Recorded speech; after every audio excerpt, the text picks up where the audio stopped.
Ladies and gentlemen, the very word secrecy is repugnant in a free and open society, and we are, as a people, inherently and historically opposed to secret societies, to secret oaths, and to secret proceedings. We decided long ago that the dangers of excessive and unwarranted concealment of pertinent facts far outweighed the dangers which are cited to justify it.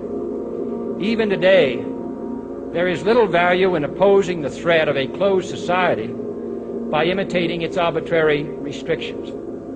Even today, there is little value in ensuring the survival of our nation if our traditions do not survive with it. And there is very grave danger that an announced need for increased security will be seized upon by those anxious to expand its meaning to the very limits of official censorship and concealment. That I do not intend to permit to the extent that it's in my control. And no official of my administration, whether his rank is high or low, civilian or military, should interpret my words here tonight as an excuse to censor the news, to stifle dissent, to cover up our mistakes, or to withhold from the press and the public the facts they deserve to know.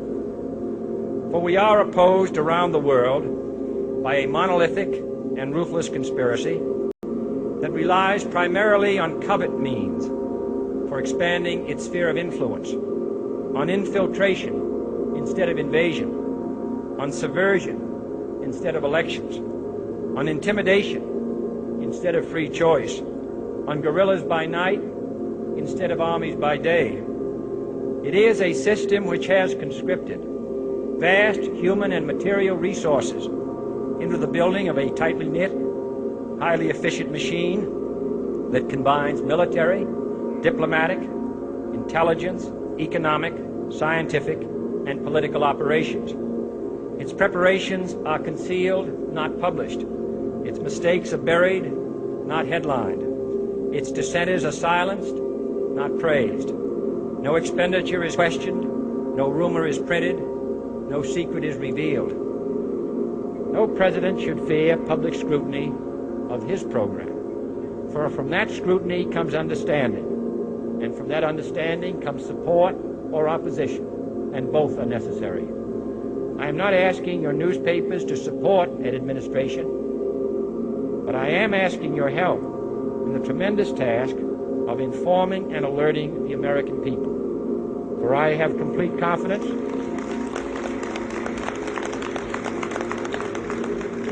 in the response and dedication of our citizens whenever they are fully informed. I not only could not stifle controversy among your readers, I welcome it. This administration intends to be candid about its errors. For as a wise man once said, an error doesn't become a mistake until you refuse to correct it.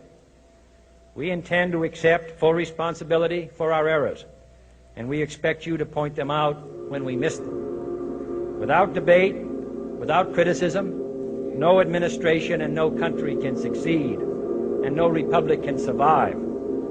That is why the Athenian lawmaker Solon decreed it a crime for any citizen to shrink from controversy. And that is why our press was protected by the First Amendment, the only business in America specifically protected by the Constitution, not primarily to amuse and entertain, not to emphasize the trivial and the sentimental, not to simply give the public what it wants, but to inform, to arouse, to reflect, to state our dangers and our opportunities, to indicate our crises and our choices, to lead, mold, educate, and sometimes even anger public opinion. This means greater coverage and analysis of international news, for it is no longer far away and foreign, but close at hand and local. It means greater attention to improved understanding of the news, as well as improved transmission. And it means, finally, that government at all levels must meet its obligation to provide you with the fullest possible information outside the narrowest limits of national security.